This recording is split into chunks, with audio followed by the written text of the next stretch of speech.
ভালো করে ভেজে নিই।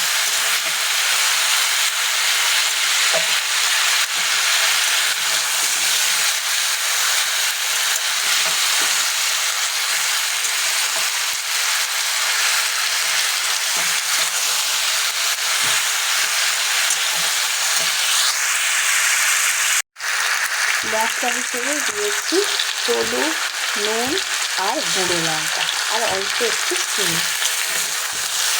একদম সাদা মাখাভাবে একটা সুন্দর আলু পেঁয়াজের তরকারি।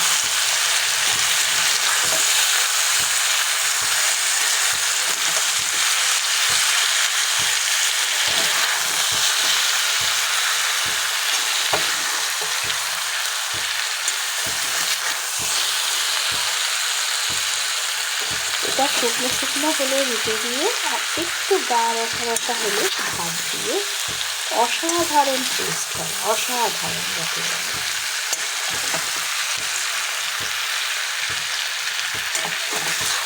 এটাকে একটু শুধু কষিয়ে দিতে হবে ভালো করে,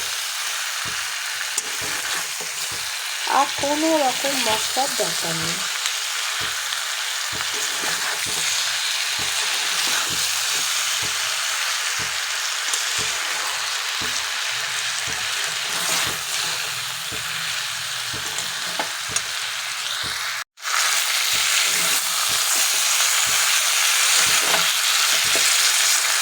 আলু আর পেঁয়াজটা আমার মোটামুটি ভাজা হয়ে যাচ্ছে, এই যে তলা কান্দে যাচ্ছে।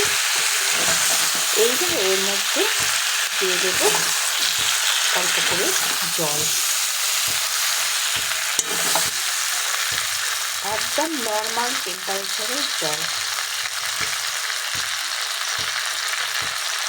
কোনো রকম গরম জল না।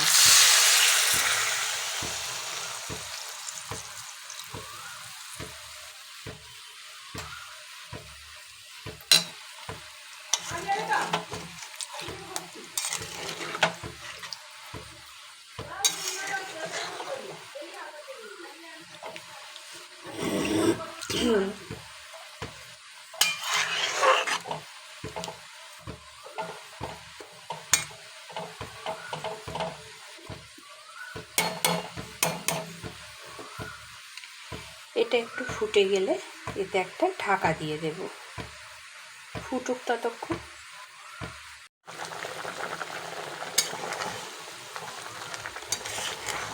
তরকারিটা আমার ফুটে গেছে,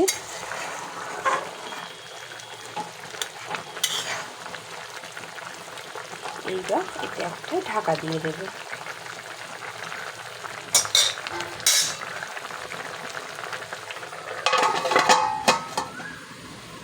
আলুটা সেদ্ধ হওয়া পর্যন্ত ঢাকাটা দেওয়া থাকবে। দেখি একবার ঢাকাটা খুলে, মনে হচ্ছে তরকারিটা রেডি হয়ে গেছে।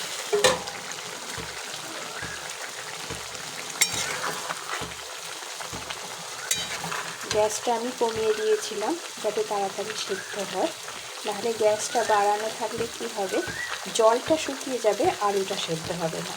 তো এইবার আমি গ্যাসটা একটু বাড়িয়ে দিলাম।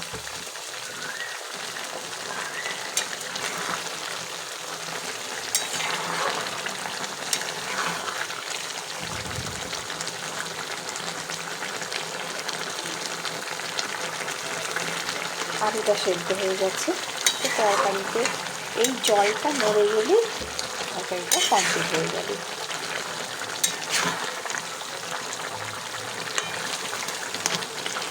আর ঢাকা দেওয়ার দরকার নেই, এইবার জলটা শুকনো পর্যন্ত একটু নাড়াচাড়া করতে হবে।